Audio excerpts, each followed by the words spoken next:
I'm Dr. Jordin Wiggins, and this is the Pleasure Principles podcast.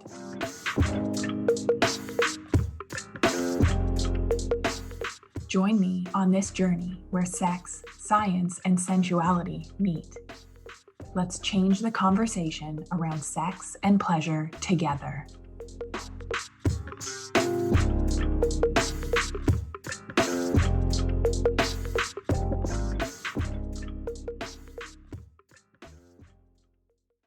Hello, Superwomen. There are so many of you new here, and thank you to all of you reviewing the show, sharing my show with other like-minded women. So I want to take it back. I want to define what is a superwoman. A superwoman is someone who excels in multiple areas of life at once, often taking on numerous roles, such as career professional, CEO, primary breadwinner, also primary caregiver, the one overgiving as a partner, as a friend, as a parent. Now, despite outward success and appearance, the superwoman is often stuck, lonely, exhausted, experiencing feminine burnout from trying to meet so many societal expectations of perfection in all of these roles, like resulting in feminine burnout. A superwoman is driven by a sense of duty and the belief that you must be everything to everyone at all times. Give your all at all times. Sacrifice your own needs, your own pleasure and joy in the process. Now, let's really break this down so you can see it clearly, because having awareness of the problem and having language to speak on it, that's how we're going to get change. That's how we will become less stuck. That's how we will turn on the pleasure centers in our brain and be able to receive pleasure. We need awareness of the problem, the real problem, and we need the language to make the change. I saw a post the other day. It talked about violence against women when what we really should be calling it is male violence, because we are subtly victim blaming. We're taking the lens off of men. We're taking the lens off of the real problem. And this is why more than 1 in 4 women is on an antidepressant medication prescribed at 2 times the rate of men. This is why 50% of women are experiencing sexual dysfunction and dissatisfaction, lack of arousal, lack of desire, mismatched libidos in their relationships. Feeling lonely, not feeling supported is the equivalent of smoking 15 cigarettes per day. Lack of pleasure is a health problem. And when we are using the incorrect language and we are not actually fixing the things that need to be fixed, that's a problem. That's why we feel so stuck. That's why we feel so alone. That's why we have to put in so much effort and we are not getting return on investment. You think your problem is perimenopause or menopause. You think that you have a communication problem. If I could just get through to them.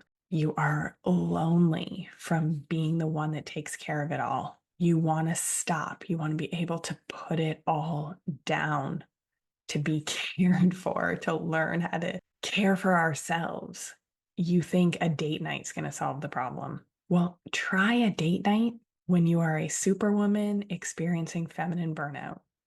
It usually results in a fight. It usually results in somebody drinking too much or the forced and awkward checkbox sex. And I'm sick of it. I'm sick of sexless marriages being on the rise, antidepressant prescription rates on the rise. Women, millions, if not billions of women feeling anhedonic, not happy, just not as happy as they used to be, not as happy as they feel like they should be. The things that used to make them happy don't make them happy anymore. And I wrote about this in The Pink Canary. I wrote that in 2018. And this has not gotten better, it's gotten worse.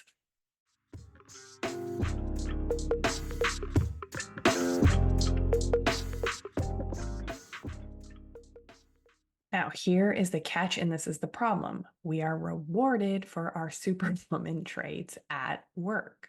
You get the promotion, you have six-figure months in your business. Giving makes us feel like we are doing our job. We are a great partner, mother, friend. And receiving feels off. It is how we are conditioned from little girls. Do everything for everyone. Take the temperature of the room, like, oh, I can't say that because that's going to upset them. And then we're taught to worry about ourselves last. Finish everything on our never ending to do list, then relax. Finished our to do list, then have sex. Don't ask for help because then that means that you're a failure, that you couldn't do it yourself.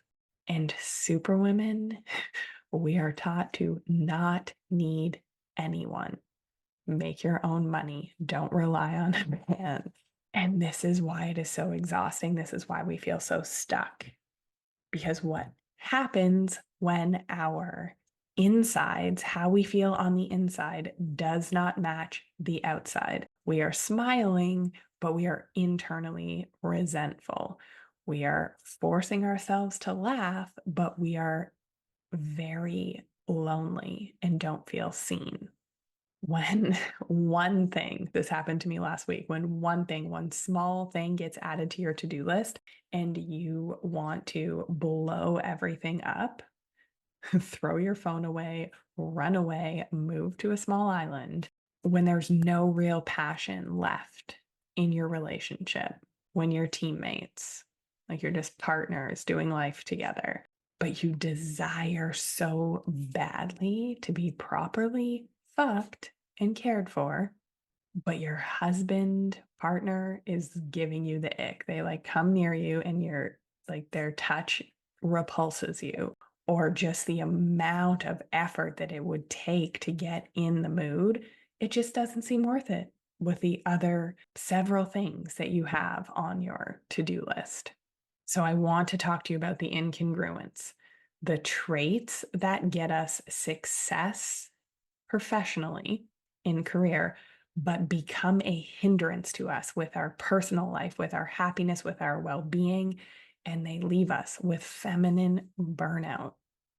They leave us anhedonic. The pleasure centers in our brain are turned off. So I want to talk about the 5 traits of superwomen that are getting us massive, massive success in our career and costing us in our personal lives.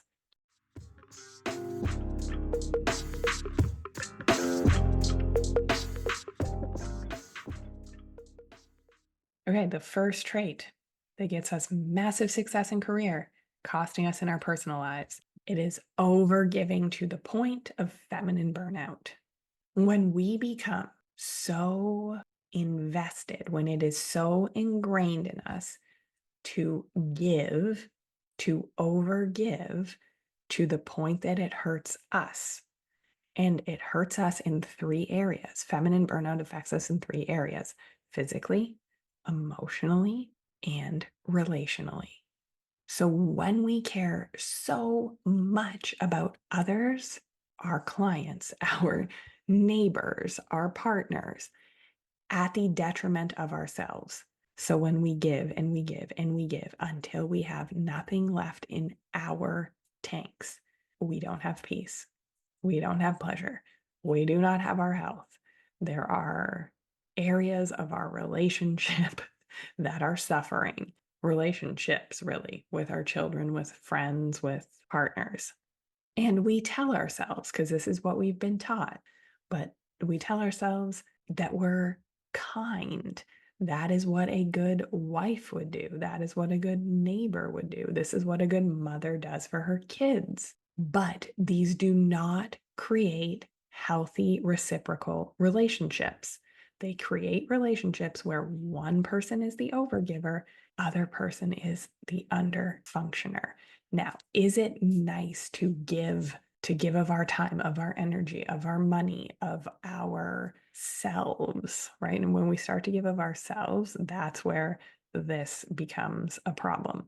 But it feels great to give. But it does not feel great to give when we have given to the point that we are resentful and crusty and snippy.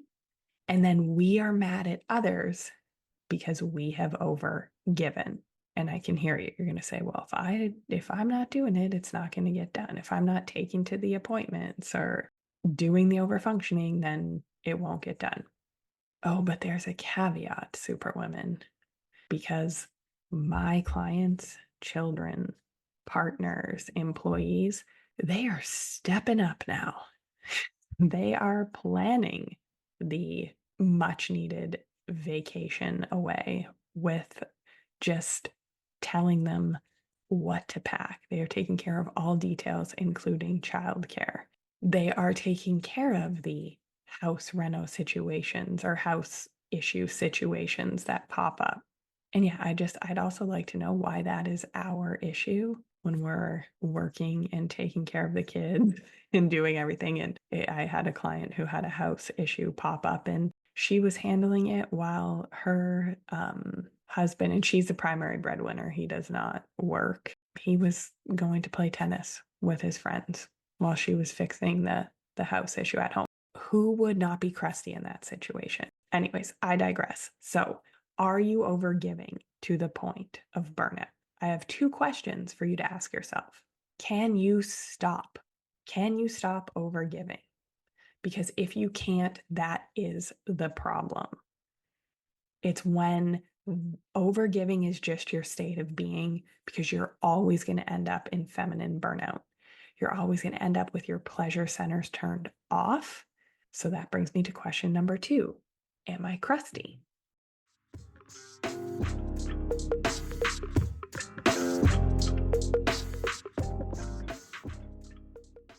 Number 2, we are disconnected from our feelings. And I remember being shocked the first time I was called out on this by a mentor. As superwomen, we love to think our feelings rather than actually feel them. And it is quite impossible. So if you've been listening to me for a while now, you know, if we are in superwoman mode, putting out fires, fight or flight, we're pumping out cortisol, we are inflamed, we are in survival mode, we're surviving, we're going from one task to the next. This turns off the pleasure centers in our brain. It turns off our disconnection to, like, it disconnects us from our frontal lobe, from our higher levels of thinking, from who we truly are. So we're not really feeling, we're reacting. And even beyond that, because we are not comfortable with our own feelings, we do not like to let those that we care about hurt. So we are constantly rescuing them. We are constantly saving them from perceived dangers or perceived hurts by fixing, by thinking 10 steps ahead. And we do this in all areas of our lives. And generally, an over functioning superwoman is usually paired with an under functioning, emotionally immature partner. And when someone we love is hurting, we are hurting. We take on their problems. We put our capes on and we jump to the rescue. And it literally feels like it's happening to us. It hurts us. There is no separation there. Now, by us being this way, by us jumping into fix mode the minute something goes wrong, or ahead of it even going wrong, it creates under functioning. So we have under functioning partners. We have teenagers that rely on us heavily. We pay rent for our adult children. And I hear it, a lot of the women that I work with are multimillionaires. And it's, oh, because I can, because I love them, because I didn't have this. Like, doing things for others that they can do for themselves is over functioning. And in all of those rent paying situations, there is some resentment and disrespect. Okay.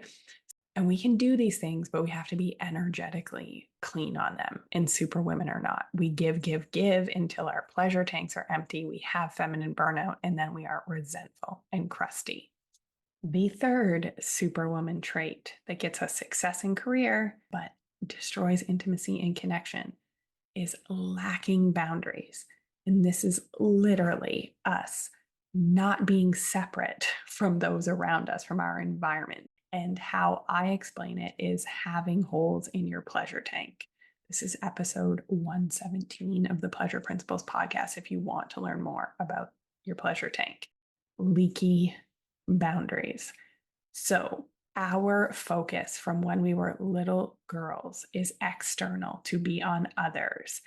And it's sneaky because no one is looking at us at us like this, that we have this knee-jerk reaction to care for others first and put ourselves last, especially because we have so much success. We're rewarded for success in this way because not having boundaries, not being able to say no, it makes you very good at running companies, very good at getting awards, but it leaves us with feminine burnout.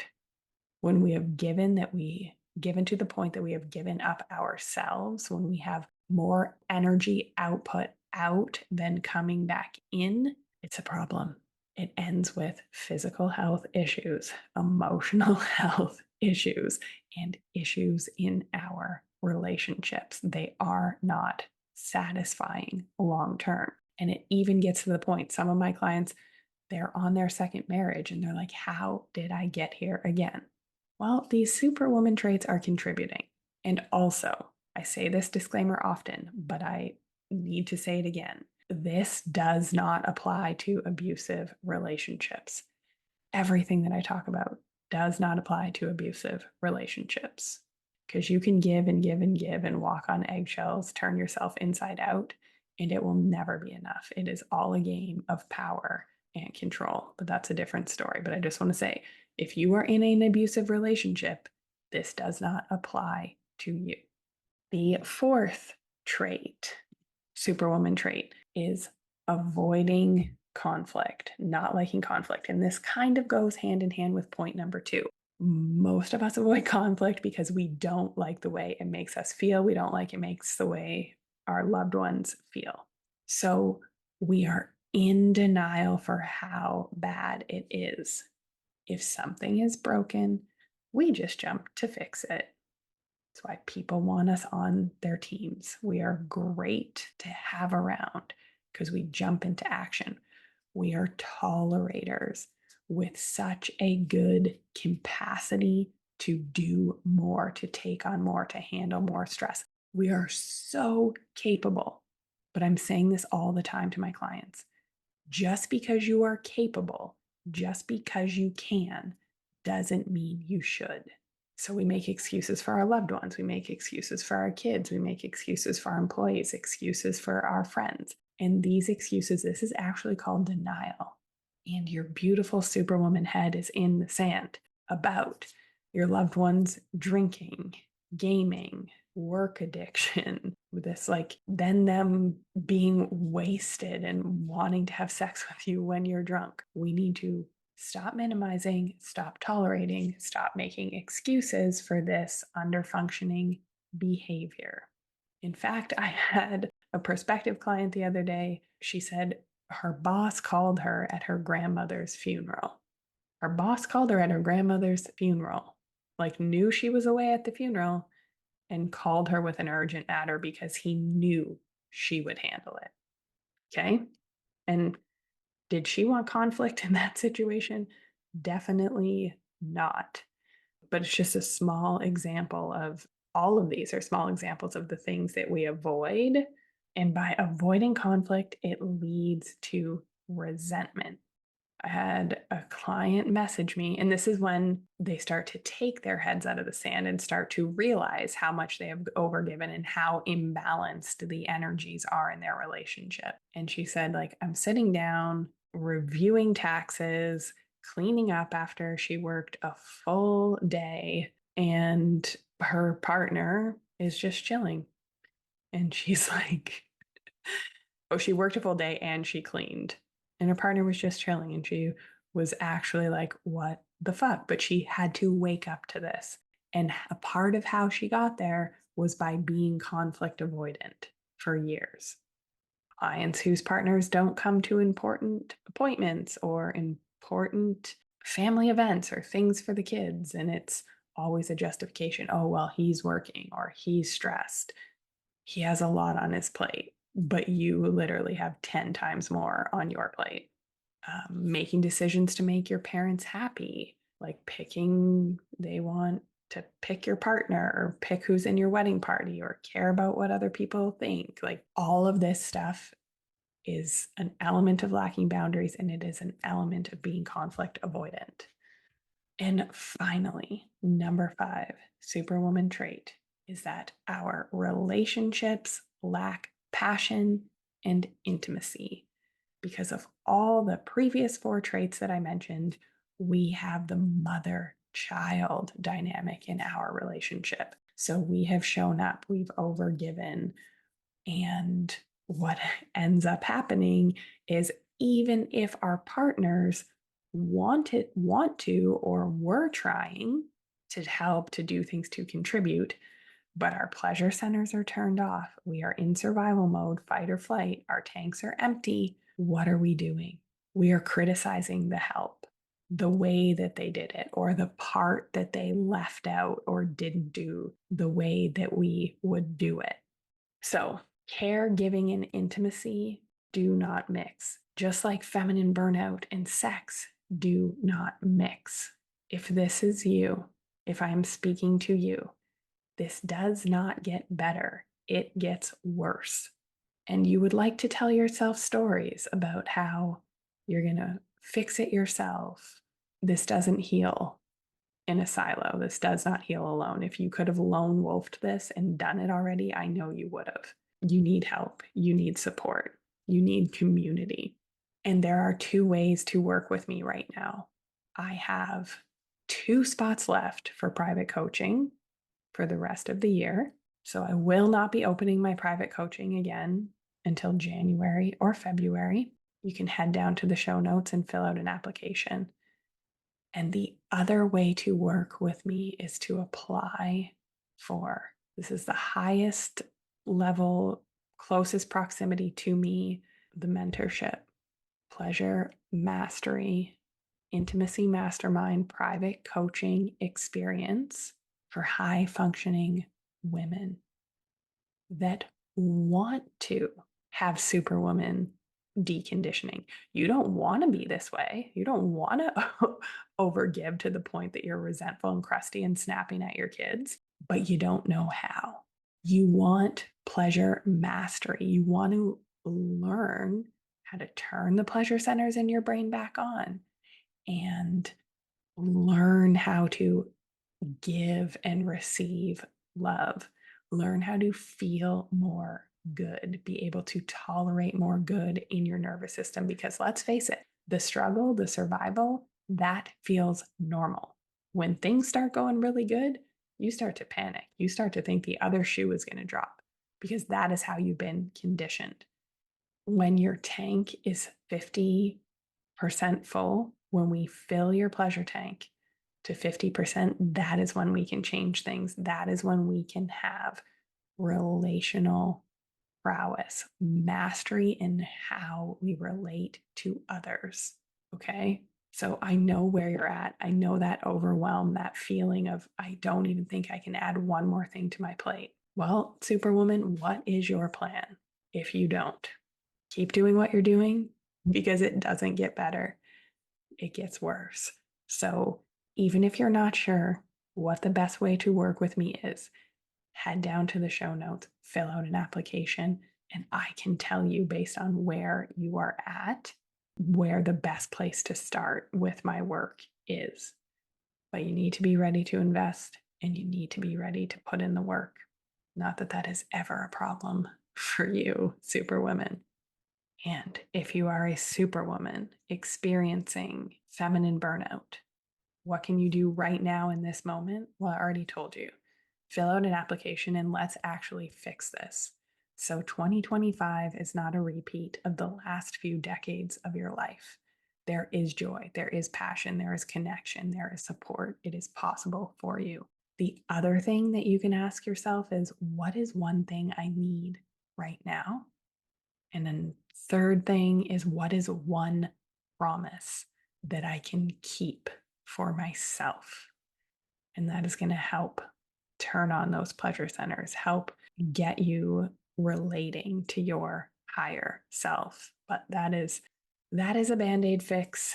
And we know, you know, that it is deeper work, and can be easier and more fun than you ever thought possible. So don't wait, head to the show notes and apply.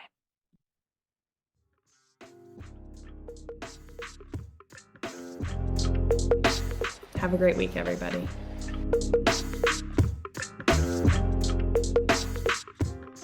If you like what you heard in this episode, leave me a rating. Your support helps me get discovered by more women like you. Together, we can change the conversation around women's sexual health and pleasure for you, your partners, and generations to come.